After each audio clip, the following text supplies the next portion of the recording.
FSJU Actu, une émission présentée par Benjamin Sidbon.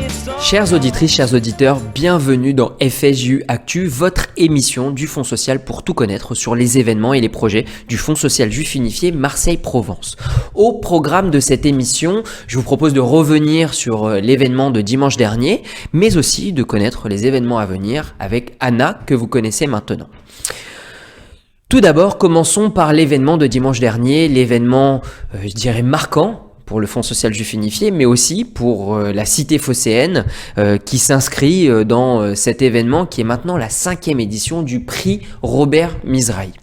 Le prix Robert Mizrahi, vous le savez, c'est un événement qui permet à des jeunes de pouvoir interviewer un rescapé de la Shoah, un enfant caché, un juste parmi la nation, et de pouvoir en faire une restitution originale grâce à cette petite interview, cet échange, ce petit moment, je dirais très informel, très intime avec le rescapé de la Shoah, pouvoir faire cette restitution originale.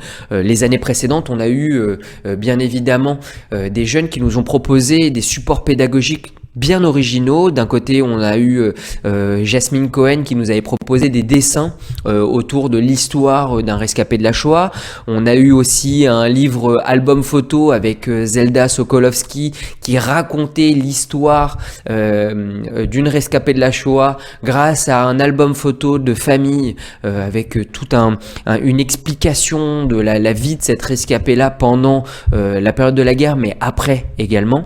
Et il y a encore 3 ans, nous avons eu aussi Naomi Malka qui nous avait proposé aussi tout un montage vidéo avec encore une fois la vie d'un rescapé de la Shoah, mais aussi les moments où il a voyagé d'un pays à un autre pour se cacher et pour ensuite reconstruire sa vie.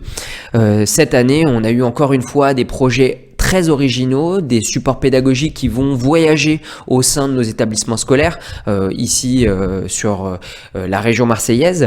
Et bien évidemment, encore une fois, ce projet permet de mettre en relation des jeunes qui sont volontaires, qui souhaitent aussi connaître des histoires marquantes et emblématiques ici à Marseille, et des rescapés de la Shoah qui décident aussi de raconter, comme je le dis souvent, c'est un moment fort parce que souvent les rescapés de la Shoah ont peut-être mis ce pan de leur histoire d'un côté de leur tête, décident de ne pas trop en parler avec les gens de leur famille, ne pas en parler lorsqu'ils sont en dîner, etc., avec leurs propres membres de leur famille, mais décident de s'ouvrir avec ces jeunes qu'ils ne connaissent pas, avec qui ils vont partager des moments très intimes, des anecdotes de vie, des moments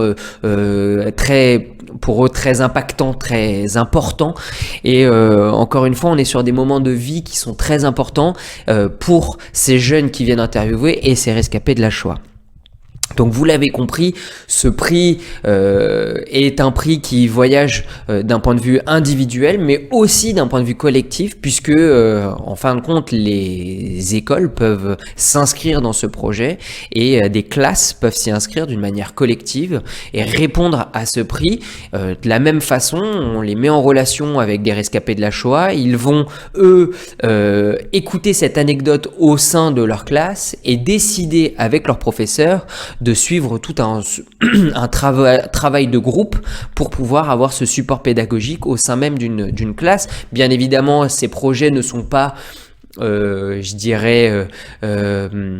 jugés de la même façon entre un travail collectif et un travail individuel, mais ça permet aussi de réfléchir au sein même d'une classe, suivi par un professeur, au sein même d'une classe, encore une fois, dans une école, de pouvoir y répondre et avoir un prix coup de cœur du jury, puisque encore une fois, les travaux de groupe et les travaux individuels ne sont pas jugés de la même façon. Vous le savez aussi, cette année encore, le prix Robert Mizrahi a été remis par le maire de Marseille, Benoît Payan, qui est partenaire de cet événement, qui est soutien de cet événement. Plus que ça, c'est plus qu'un partenaire. Il nous suit tout au long de l'année. Il décide d'inscrire la mairie, son protocole, de suivre ce prix tout au long de l'année. Il décide aussi, dans ce partenariat, de nous prêter cette salle emblématique de Marseille, qui est le Palais du Pharaon. Et moi, je peux vous le dire, en tant que que salarié du Fonds social. Ce sont des dizaines d'heures de rendez-vous, de cadrage, de repérage, de suivi, etc. avec son protocole pour préparer cette cérémonie, pour préparer le prix et faire en sorte, encore une fois, qu'on puisse avoir une restitution, une cérémonie de remise du prix presque la plus lumineuse dans cette salle au Pharo pour qu'on puisse encore une fois honorer et les participants, intervieweurs, mais aussi les personnes qui sont dans cette salle, qui ont témoigné et qui sont aussi des témoins emblématiques de Marseille. Le maire Benoît Payan a bien évidemment fait un discours impactant pour souligner à quel point c'est important pour la mairie de Marseille, pour les Marseillais de s'inscrire sur un prix comme celui-ci. Et il a bien évidemment aussi parlé de sa relation, ses liens presque intime avec Robert Mizrahi, qui nous a fait l'honneur de sa présence pendant la remise de ce prix. Pourquoi ? Parce que Robert est intime avec Benoît Payan. Il l'a souligné, il a parlé, vous savez, de Robert qui vieillit, qui continue quand même à venir dans ses remises du prix, mais de son regard, qui n'a pas changé, qui est le même regard quand il était jeune, qu'il était adjoint, qu'il était engagé au sein de nos communautés, de la communauté, mais aussi au sein de la cité. Ce regard engagé, ce regard militant, ce regard conquérant, ce regard aussi de témoignage, parce que toute sa vie, il a témoigné, il a fait en sorte que, encore une fois, c'est pour ça que ce prix s'appelle le prix Robert Mizrahi, que tout ce pan de l'histoire ne soit jamais oublié. Encore une fois, il a toujours témoigné dans la cité, au sein de nos communautés. Et encore une fois, il a retrouvé dans ce prix Robert Mizrahi toutes les valeurs qu'il a portées lui-même tout au long de sa vie. C'est donc un discours avec émotion, avec, je dirais, poigne, que Benoît Payan a encore cité Robert, l'a félicité pour tout son parcours et lui a encore une fois remercié de ce soutien et de tout le travail qu'il a fait tout au long de sa vie. Et donc c'est avec émotion que Benoît Payan a décidé de remettre une nouvelle fois ce prix cette année en partenariat avec le Fonds social juif unifié. Lionel Stora, président régional du Fonds social juif unifié, a lui aussi pris la parole pour parler encore une fois de la résurgence des actes antisémites dans la cité, du négationnisme qui malheureusement est encore plus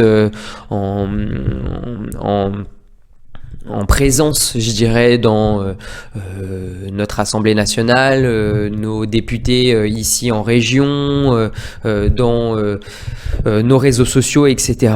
Et encore une fois, l'importance d'un prix comme celui-ci auprès de nos jeunes, auprès de nos établissements scolaires, de la communauté ou non, bien évidemment. Et donc, c'est aussi le rôle du Fonds social, comme l'a rappelé Lionel Stora, de travailler sur ces piliers, ce pilier de mémoire qui se retrouve bien évidemment à l'intérieur de nos 4 piliers qui sont le social, l'éducation, la jeunesse et la culture. C'est aussi une prise de parole de Patricia Mizrahi, la fille de Robert Mizrahi, qui parle de l'importance de ce prix au sein de sa famille, parce que effectivement c'est un sujet redondant, je dirais, au sein de sa propre famille. Ça a toujours été le sujet du témoignage, le sujet mémoriel qui avait pris toujours sa place au sein de sa propre famille, et le fait que la ville s'en empare, que le Fonds social s'en empare, que ces jeunes puissent être les témoins des témoins, c'est aussi ça la force d'un prix comme celui-ci, et c'est ce qu'elle a voulu saluer, remercier en présence de son père, en présence de Benoît et en présence de Lionel Stora. Cette année, la lauréate, puisque c'était une fille cette année, une jeune femme qui a gagné le prix Robert Mizrahi, Anaël Nathan a interviewé Jacques Sedenberg sur sa propre vie. Jacques, lorsqu'il était caché, enfant caché, a reçu une lettre, une carte postale de sa sœur, Esther. Et ça a été le point de départ du travail d'Anaël, puisqu'elle s'est dit que grâce à cette carte postale qui disait que Esther disait à son frère qu'elle était très fière de lui et qu'elle était en soutien pendant cette période difficile, Anaëlle a décidé de travailler sur cette carte postale et de raconter la vie de Jacques grâce à des cartes postales que les jeunes vont pouvoir recevoir au sein des établissements scolaires, presque tous les 2 jours, 3 jours, semaines, pour pouvoir, en fin de compte, lire, presque ressentir la vie de Jacques grâce à ces cartes postales qu'ils vont recevoir. On est à un moment où on est dans l'instantanéité, où on est dans les réseaux sociaux. Aujourd'hui, on ne reçoit presque plus de cartes postales.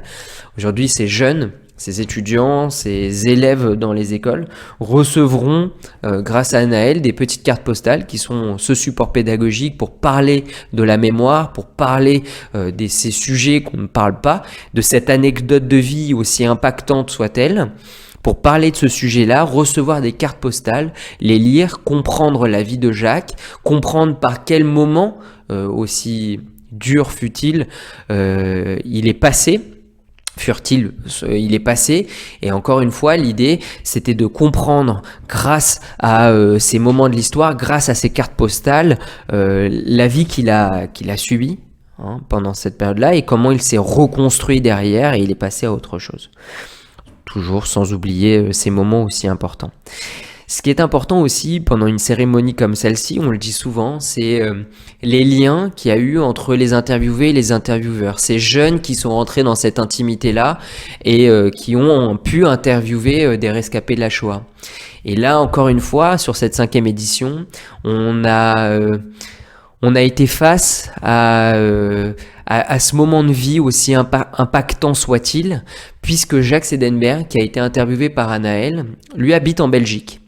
Et 2-3 jours avant la cérémonie, a décidé de prendre ses billets et de participer à la cérémonie de remise du prix Robert Mizrahi, donc de prendre ses billets de Belgique pour venir à Marseille et participer à la cérémonie de remise. Ce qui est important de savoir, c'est que lui n'est pas du tout au courant que finalement son binôme a été lauréat du prix Robert Mizrahi, et donc c'est sans le savoir qu'il décide de prendre ses billets et de participer et de venir à l'audience au prix Robert Mizrahi au Palais du Pharo ce dimanche matin.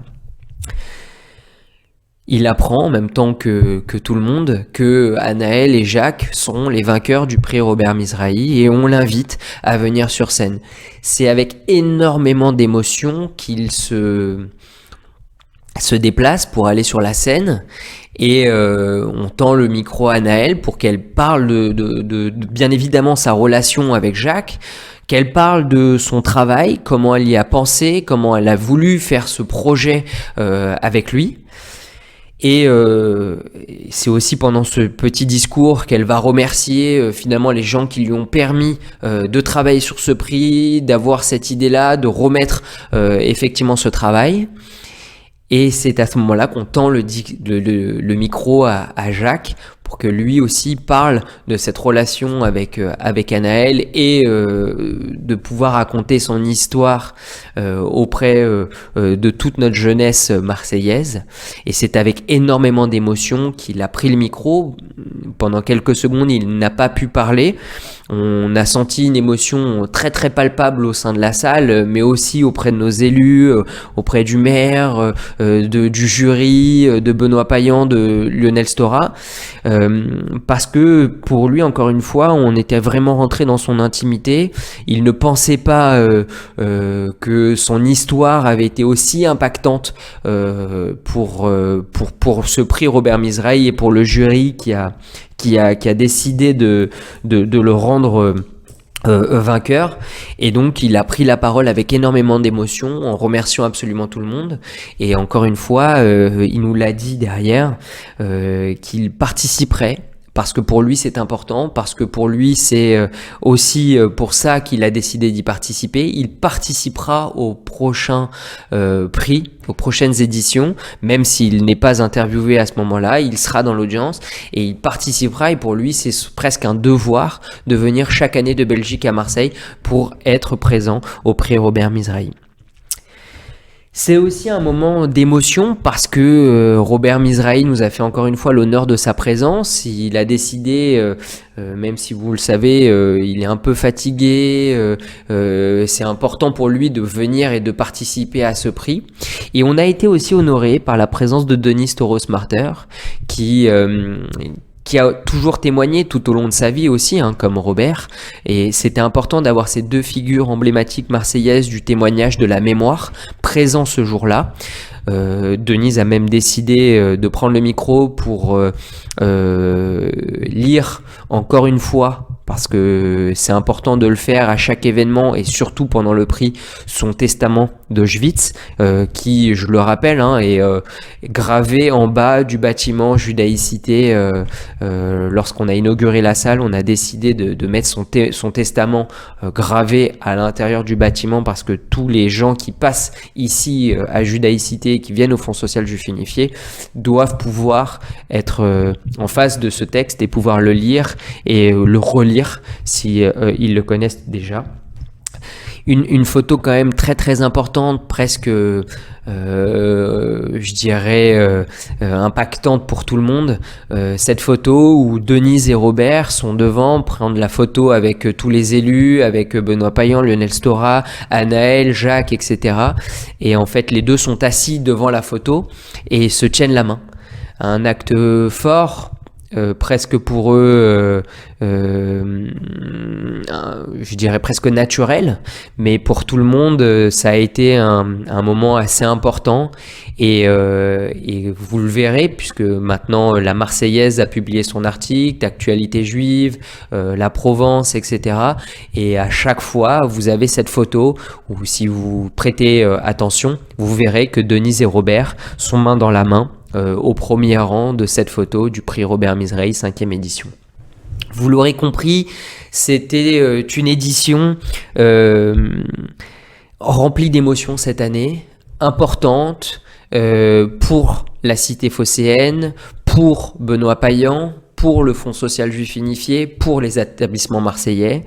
On était vraiment sur une émotion palpable, une édition impactante et presque structurelle, et encore une fois on est fiers de recevoir des projets comme celui d'Anaël et Jacques et de pouvoir encore une fois se dire qu'on va aller dans les établissements, qu'on va montrer ce support pédagogique là et qu'on va enseigner ce pan de l'histoire d'une manière différente, originale, encore une fois un support pédagogique pensé par les jeunes pour les jeunes. Et c'est dans cette énergie, c'est dans ce sujet-là qu'on a décidé de nous créer ces ateliers Mizrahi au sein de nos écoles, des écoles juives et non juives, bien évidemment, et on distille ce support pédagogique du prix Robert Mizrahi, mais aussi qu'on décide de venir avec des rescapés de la Shoah qui ont été interviewés dans les éditions précédentes pour raconter, pour passer un moment d'échange, de partage, de transmission auprès des jeunes. On le fait dans toutes les écoles tout au long de l'année. Ce sont ça les ateliers Robert Mizrahi. Ce sont des moments presque informels de partage. On vient avec encore une fois des rescapés de la Shoah, on vient avec des gens qui sont des témoins, parler à nos jeunes pour faire comprendre ce qui s'est passé dans la vie du témoin en question. Donc on est vraiment dans le partage d'un moment très intime et toute l'année on s'y rend, on fait ces témoignages-là, on partage des moments importants avec nos jeunes et vous savez c'est important parce que à ce moment-là les jeunes sont très libres de pouvoir interagir, poser des questions, même réagir sur des moments qui pour nous sont encore une fois presque anecdotiques, mais pour eux très importants parce qu'ils ne s'imaginaient pas la vie de ces rescapés-là à l'époque. Et donc à ce moment-là, on va dans les écoles, on prend ce temps, on fait ce partage-là avec nos jeunes et je veux même vous dire que les rescapés de la Shoah sont très reconnaissants de partager ces moments-là avec les jeunes. Ils sont souvent remplis d'émotions aussi parce qu'ils n'ont pas l'habitude de parler de ces sujets-là, mais ce sont ces moments-là qui sont ces moments de partage et de transmission qui sont aussi ces ateliers Robert Mizrahi qu'on souhaite réitérer tout au long de l'année au sein de nos établissements. Enfin, Pour finir sur le prix Robert Mizrahi 5e édition, je peux tout de suite vous dire que vous pouvez, si vous le souhaitez, candidater pour la 6e édition du prix Robert Mizrahi. Je vous donne déjà date pour l'année prochaine, puisque le 8 mai 2026, nous serons en mairie au Palais du Pharaon avec Robert Mizrahi, avec Benoît Payan, avec Lionel Stora pour remettre le prix aux lauréats de la 6e édition. Mais si vous, auditeurs, vous voulez vous y inscrire, vous voulez inscrire des proches, des jeunes que vous connaissez, n'hésitez pas à le faire. Vous pouvez nous envoyer un petit message sur Instagram, sur Facebook, vous pouvez nous appeler à la délégation. Vous pouvez candidater au prix, juste un petit message de votre part, on vous mettra en relation avec des rescapés de la Shoah. Vous pourrez vous y inscrire, c'est un prix qui est encore une fois très important pour la cité phocéenne, pour le Fonds social juif unifié et pour nos jeunes. Donc n'hésitez pas à vous y inscrire, vous pouvez directement nous envoyer un message pour notre 6e édition. Voilà le prix Robert Mizrahi. On a fait un petit retour de ce prix aussi impactant soit-il pour nous et pour la cité. Je vous propose maintenant qu'on parle de nos événements à venir avec Anna.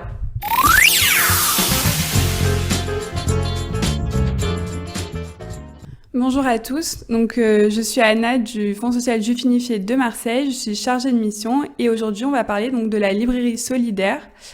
On a réouvert cette librairie parce que ça nous tenait vraiment à cœur de rendre accessible la culture à tous. Donc cette librairie, en fait, au FSJ, on a réalisé une collecte de livres pour permettre de vous les rendre accessibles du coup à 1 euro. Donc on a toutes sortes de livres, on va du roman au livre du Kodesh. Et donc tous les livres sont proposés à 1 euro. Vous avez un espace pour les lire sur place où vous pouvez directement repartir avec. Donc cette librairie, elle est ouverte tous les jeudis de 9h à midi à Judaïcité, donc à l'espace Paul Benaïm. Et c'est moi qui vous retrouverai. Merci beaucoup, à la semaine prochaine sur FSJU Actu.